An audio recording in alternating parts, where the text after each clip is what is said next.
Doctor ortho Ayurvedic oil and capsule. अब दर्द भी घुटने टेकेगा। उत्तराखंड कैबिनेट की बैठक में लिए गए कई बड़े फैसले। उत्तराखंड हाइड्रोजन नीति, हेल्थ वर्कर्स को 5 साल बाद आपसी सहमति से ट्रांसफर जैसे कुल 8 प्रस्तावों को मंजूरी।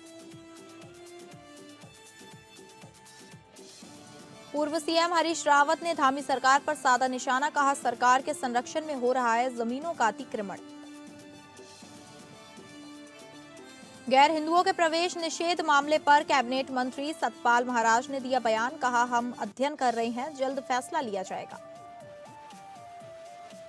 उत्तराखंड में जल्द फिर बदलेगा मौसम का मिजाज, 1 फरवरी को दिखेगा असर।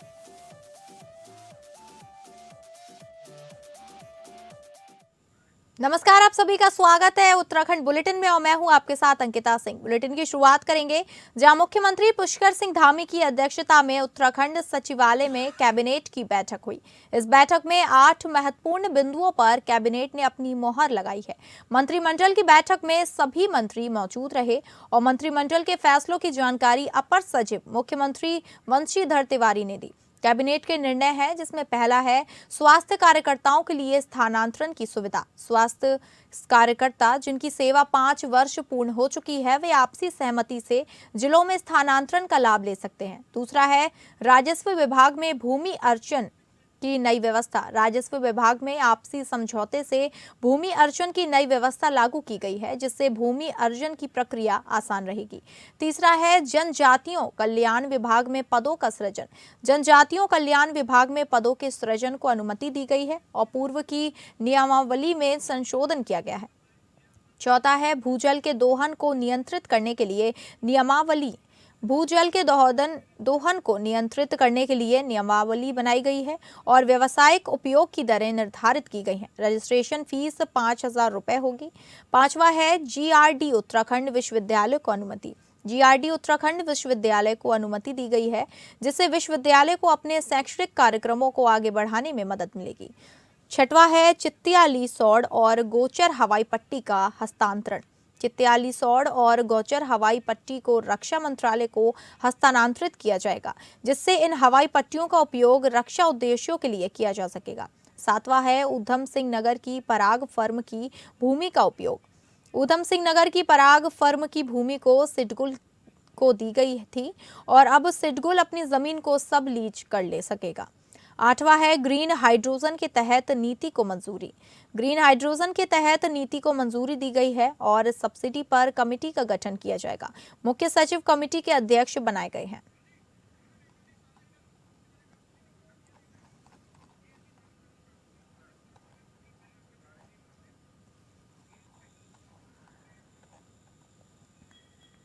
और ज्यादा जानकारी के साथ हमारे संवाददाता सतीश कोठारी हमारे साथ जुड़ गए हैं। सतीश, जिस तरीके से कैबिनेट की बैठक में प्रस्तावों को मंजूरी दी गई है उससे और क्या तथ्य निकलकर सामने आए हैं?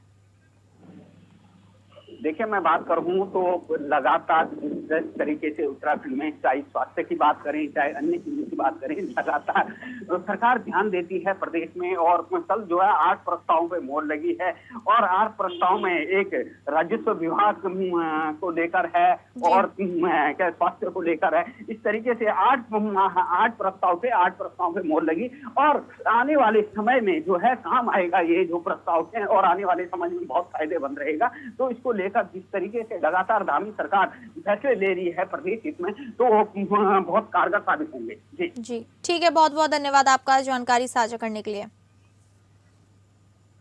मुख्यमंत्री पुष्कर सिंह धामी ने महाराष्ट्र के उप मुख्यमंत्री अजीत पवार के विमान दुर्घटना में निधन पर दुख व्यक्त किया है। मुख्यमंत्री पुष्कर सिंह धामी ने इस हृदय विदारक घटना पर गहरा शोक व्यक्त करते हुए कहा कि अजीत पवार ने समाज के अंतिम पंक्ति में खड़े व्यक्ति के कल्याण के लिए सदैव करुणा, संवेदनशीलता और प्रतिबद्धता के साथ कार्य किया। उन्होंने ईश्वर से प्रार्थना की कि इस दुखद हादसे में दिवंगत सभी पुण्य आत्माओं को अपने श्री चरणों में श्रेय स्थान प्रदान करें और शोकाकुल परिजनों, सहयोगियों, समर्थकों को यह असह्य दुख सहन करने की शक्ति प्रदान करें। वहीं मुख्यमंत्री की अध्यक्षता में आयोजित उत्तराखंड की कैबिनेट ने भी विमान दुर्घटना में दिवंगत आत्माओं की शांति के लिए 2 मिनट का मौन रखा। महाराष्ट्र के पवार का पटना में निकल का समाचार प्राप्त हुआ है। निश्चित रूप से जिस प्रकार से उनसे मेरा व्यक्तिगत रूप से भी परिचय था, मिलना था, कई सारे कार्यक्रमों में, पार्टी के कार्यक्रमों में मिलना होता था। सरलता से मिलना, लोगों से, लोगों के बीच में रहना, सेवा करना और एक लंबा राजनीतिक करियर उनका रहा है अभी तक। उन्होंने महाराष्ट्र राज्य में अपनी अनेक पदों पर रहकर अपनी सेवाएं दी हैं। उनका जाना एक बहुत बड़ा स्थान कर गया है। मैं भगवान से प्रार्थना करता हूँ, भगवान। अब खबर देहरादून से है, जहां उत्तराखंड के पूर्व मुख्यमंत्री और कांग्रेस के वरिष्ठ नेता हरीश रावत ने आरोप लगाया है कि जमीनों का अतिक्रमण सरकारी संरक्षण और ऊंचे लोगों की देखरेख में हो रहा है। कई जगह ऊंची ऊंची बिल्डिंग्स बन गई हैं, लेकिन उनकी अनुमति विधिवत तरीके से ली नहीं गई है। इस समय भाजपा के अंदर जिनके पास सत्ता और पैसा है, वो अपनी धौंस से नियम कानूनों को घूंटे पर बांध रख रहे हैं। जमीन का में जो अतिक्रमण है सरकारी संरक्षण में हो रहा है और ऊंचे लोगों की देखरेख में हो रहा है। अभी देहरादून के अंदर ही कई जगह जहां बहुत बड़े बड़े ऊंचे माले बन गए हैं, बिल्डिंगें बन गई हैं और जब उनकी परमिशन भी विधिवत तरीके से ली नहीं गई है, बिना परमिशन के बने हुए। तो ये इस समय तो भाजपा के अंदर जिनके पास सत्ता है और पैसा है, वो अपने धौंस से नियम कानूनों को सब अपने घर पर खूंटे पर बांधे रख रहे हैं। बाकी कोई नियम कानून से व्यवस्था नहीं चल रही। चुनावी साल में उत्तराखंड राज्य के भीतर स्थित तमाम मंदिरों में गैर हिंदुओं के प्रवेश को निषेध करने की मांग तेजी से उठने लगी है। जहां हरिद्वार में हर की पौड़ी में बैनर लगाकर विरोध होने लगा, वहीं अब बद्री केदार मंदिर समिति ने आगामी बोर्ड बैठक में प्रस्ताव लाकर गैर हिंदुओं का प्रवेश निषेध करने की तैयारी की है। दूसरी तरफ प्रदेश के पर्यटन और धर्मस्व मंत्री सतपाल महाराज का कहना है कि हम अध्ययन कर रहे हैं और जल्द इसको लेकर फैसला लिया जाएगा। कई धार्मिक स्थलों पर पहले से ऐसी व्यवस्था है कि अन्य समुदाय के लोग उनके धार्मिक स्थलों पर प्रवेश नहीं कर सकते। उसी तर्ज पर राज्य में भी व्यवस्था बनाई जाएगी।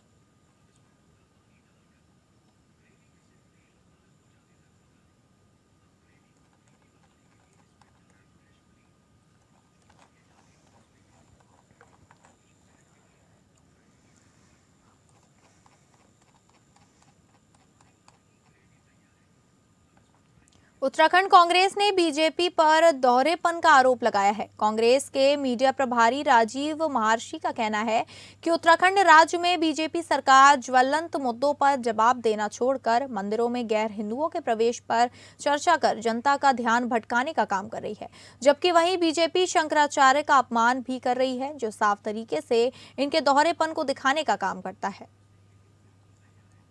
देखिए, कांग्रेस पार्टी का बहुत स्पष्ट मत है।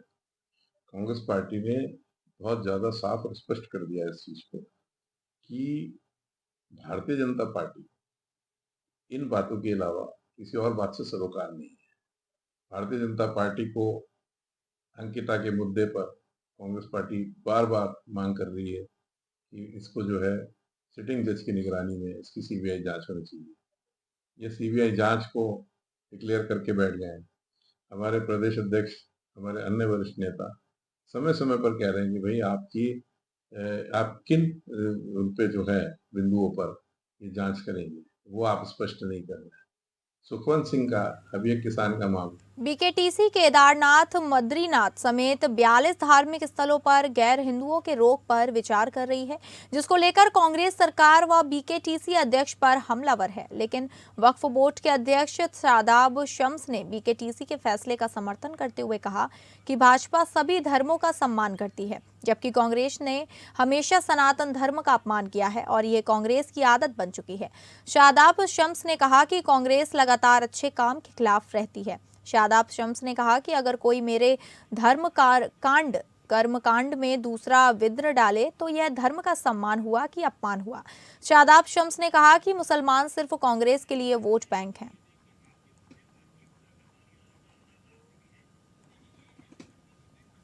एक वर्ष पुराने वायरल ऑडियो प्रकरण में मुकदमा दर्ज होने के बाद पूर्व विधायक राजकुमार ठुकराल मीडिया के सामने आए। उन्होंने कहा कि जल्द ही वह इस पूरे मामले का धमाकेदार खुलासा करेंगे। ठुकराल ने आरोप लगाया कि मुकदमा दर्ज होने के बाद उनका सुरक्षा गनर हटा लिया गया है और आज सुबह सुरक्षा गनर को रुद्रपुर पुलिस लाइन वापस बुला लिया गया। कांग्रेस की पूर्व पालिका अध्यक्ष मीना शर्मा ने बड़ी संख्या में महिलाओं के साथ रुद्रपुर कोतवाली परिसर में धरना प्रदर्शन किया था। धरना 1 साल पहले वायरल हुए कथित ऑडियो को लेकर किया गया था, जिसमें आपत्तिजनक भाषा के प्रयोग का आरोप है। प्रदर्शन की सूचना पर रुद्रपुर एसडीएम मौके पर पहुंचे और मामले की गंभीरता को देखते हुए तत्काल मुकदमा दर्ज कराया। मुकदमे के बाद राजनीतिक माहौल गर्मा गया है। वहीं पुलिस पूरे मामले की जांच में जुट गई है। अगली खबर का रुख करेंगे, जहां लोहाहाट के क्षेत्र पंचायत की पहली बैठक में जिलाधिकारी मनीष कुमार ने कहा कि ग्रामीण जनप्रतिनिधि और प्रशासन एक दूसरे के पूरक बनकर कार्य करें, तभी शासन की योजनाओं का वास्तविक लाभ पात्र लोगों तक पहुंच सकेगा। उन्होंने कहा कि सरकार चाहती है कि आम नागरिक प्रशासन को संवेदनशील और जवाबदेह महसूस करें। बैठक में जिलाधिकारी के पहुंचने पर सदन ने तालियों के साथ स्वागत किया। जनप्रतिनिधियों ने उनकी कार्यशैली की सराहना करते हुए कहा कि इससे आम जनता स्वयं को प्रशासन के अधिक करीब महसूस कर रही है। बैठक की शुरुआत बीडीओ के.एस. रावत द्वारा पिछली कार्यवाही की रिपोर्ट प्रस्तुत करने से हुई। अध्यक्षता ब्लॉक प्रमुख महेंद्र ढेंक ने की। लगभग 4 घंटे चली बैठक में बाहरी हस्तक्षेप का विरोध, जंगली जानवरों से प्रभावित क्षेत्रों में तारबाड़, एनसीडीसी योजना के तहत दुधारू गाय उपलब्ध कराने, कृषि यंत्र निर्माण, नर्सरी स्थापना और विद्यालयों के निरीक्षण जैसे प्रस्ताव रखे गए। जिलाधिकारी ने गांव के सार्वजनिक स्थलों व विद्यालयों में सोलर लाइट लगाने के निर्देश दिए तथा बताया कि जिले को आपदा व अन्य मदों में 153 करोड़ रुपए की सहायता मिलने की संभावनाएं हैं। जल निगम व जल संस्थान को यूजर चार्ज के माध्यम से योजनाओं के रखरखाव और स्वच्छ जलापूर्ति सुनिश्चित करने को कहा गया। मुख्य कृषि अधिकारी ने फार्मर रजिस्ट्री डिजिटलाइजेशन को पीएम किसान योजना के लिए अनिवार्य बताया। वहीं कृत्रिम गर्भाधान में अवैध वसूली की शिकायत पर जांच के निर्देश दिए गए। सीएमओ डॉक्टर देवेश चौहान ने बताया कि जिला अस्पताल में 50 बेड का क्रिटिकल केयर यूनिट तैयार किया जा रहा है और लोहाहाट उप जिला अस्पताल में नई ओटी बनाई जा रही है। आयुर्वेदिक अधिकारी डॉक्टर आनंद सिंह ने बताया कि लोहाहाट आयुर्वेदिक अस्पताल में अब 4 सूत्र पद्धति से ऑपरेशन शुरू हो गए हैं। जिलाधिकारी ने ग्राम पंचायत बैठकों की कार्यवृत्त सभागार पोर्टल पर अपलोड करने, भूजल प्रबंधन और नाबार्ड सहयोग से ग्रामीण सड़कों के निर्माण में तेजी लाने पर जोर दिया। बैठक में जनप्रतिनिधियों के साथ जिला स्तरीय अधिकारी उपस्थित रहे। परिवहन विभाग ने नियमों के पालन को लेकर सख्ती दिखाते हुए अपने ही विभाग में लगी एक अनुबंधित गाड़ी का चालान काटा है। मामला गाड़ी के कागजात और टैक्स से जुड़ा है। संभागीय परिवहन अधिकारी संदीप सैनी ने बताया कि विभाग में लगी एक अनुबंधित गाड़ी ने टैक्स जमा न होने की जानकारी सामने आने पर संबंधित वाहन का चालान किया था। उन्होंने कहा कि यह कार्यवाही सभी विभागों के लिए एक स्पष्ट संदेश है कि अपने अपने विभागों में चल रही सभी गाड़ियों के कागजात समय पर जांच किए जाएं, अन्यथा नियमानुसार चालान की कार्यवाही की जाएगी। परिवहन अधिकारी ने यह भी बताया कि इस तरह के मामलों में अनुबंध की शर्तों का उल्लंघन भी होता है। कई बार यह भी देखने को आता है कि प्राइवेट नंबर प्लेट लगाकर वाहन का वैवाहिक उपयोग किया जा रहा है, जो नियमों के खिलाफ है। उन्होंने सभी अधिकारियों और कर्मचारियों से अपील की कि वे नियमों और कानूनों का पूरी तरह पालन करें, क्योंकि नियम सभी के लिए समान है।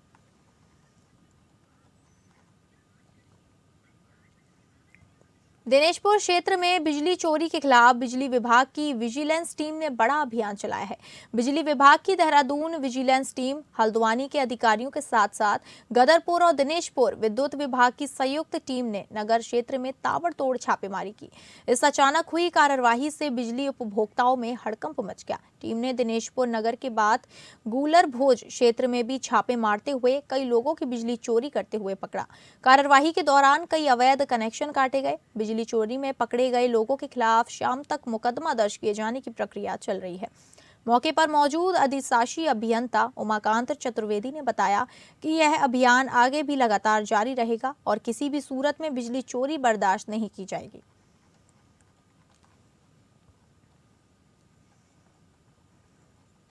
अल्मोड़ा फायर सर्विस टीम ने रानीखेत में घोटाले होटलों का अग्नि सुरक्षा निरीक्षण किया।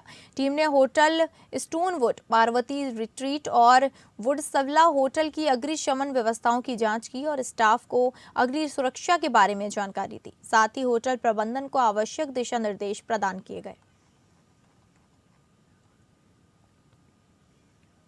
उत्तराखंड में बीते कुछ दिनों से मौसम लगातार करवट बदल रहा है। सक्रिय पश्चिमी विक्षोभ के प्रभाव से राज्य के उच्च हिमालयी क्षेत्रों में बर्फबारी और निचले इलाकों में बारिश दर्ज की गई। मौसम विभाग के अनुसार यह पश्चिमी विक्षोभ अब राज्य से आगे बढ़ चुका है। हालांकि उत्तरी जिलों में अभी भी बादल छाए रहने और हल्की वर्षा बर्फबारी की संभावना बनी हुई है। मौसम विभाग देहरादून के निदेशक डॉक्टर CS तोमर के अनुसार मंगलवार देर रात से बुधवार सुबह तक प्रदेश में कई इलाकों में अच्छी बारिश और बर्फबारी देखने को मिली। राज्य के 2500 से 2800 मीटर और उससे अधिक ऊंचाई वाले क्षेत्रों में बर्फबारी दर्ज की गई है। उन्होंने बताया कि पश्चिमी विक्षोभ उत्तराखंड में सक्रिय था, अब आगे बढ़ चुका है, लेकिन इसके अवशेष प्रभाव के चलते उत्तरकाशी, चमोली, पिथौरागढ़, साथ ही उनसे जुड़े बागेश्वर और रुद्रप्रयाग के कुछ हिस्सों में गुरुवार को भी कहीं कहीं हल्की बारिश और बर्फबारी हो सकती है। यह सिलसिला धीरे धीरे कमजोर पड़ेगा। मौसम विभाग ने अगले पश्चिमी विक्षोभ को लेकर भी चेतावनी जारी की है। डॉक्टर तोमर के अनुसार 30 और 31 जनवरी को एक नया पश्चिमी विक्षोभ उत्तराखंड में सक्रिय होगा। इसका असर 31 जनवरी की रात से दिखना शुरू हो जाएगा।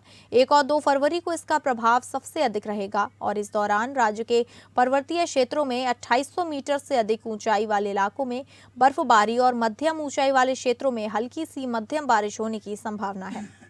वहीं लगातार बारिश और बर्फबारी के कारण प्रदेश में तापमान में गिरावट दर्ज की गई थी। हालांकि बुधवार को तेज धूप खिलने के बाद मौसम में सुधार देखने को मिला और मौसम विभाग के अनुसार बादल कम होने के कारण दिन में तापमान में हल्की बढ़ोतरी दर्ज की जा सकती है। तो अभी पश्चिम विक्षोभ चल रहा था, तो उसने कल जो है और आज सुबह तक जो है काफ़ी जो है रेनफॉल और स्नोफॉल दिया है काफ़ी एरिया में, और बर्फबारी ज़्यादातर ऊपर, जैसे हमने बताया था, ज़्यादातर 2500 मीटर और 2800 मीटर से ऊपर वाले हाइट वाले एरिया में हमको मिली है। तो अभी ये सिस्टम तो ऑलमोस्ट निकल गया है, लेकिन उत्तर के जो हमारे जनपद है, खासतौर से उत्तरकाशी, चमोली और पिथौरागढ़, उससे लगे हुए बाकी बागेश्वर या रुद्रप्रयाग के कुछ इलाके हैं जहाँ पे अभी भी जो है कुछ क्लाउडिंग देखी जा सकती है। तो फिलहाल उत्तराखंड बुलेटिन में बस इतना ही। नमस्कार।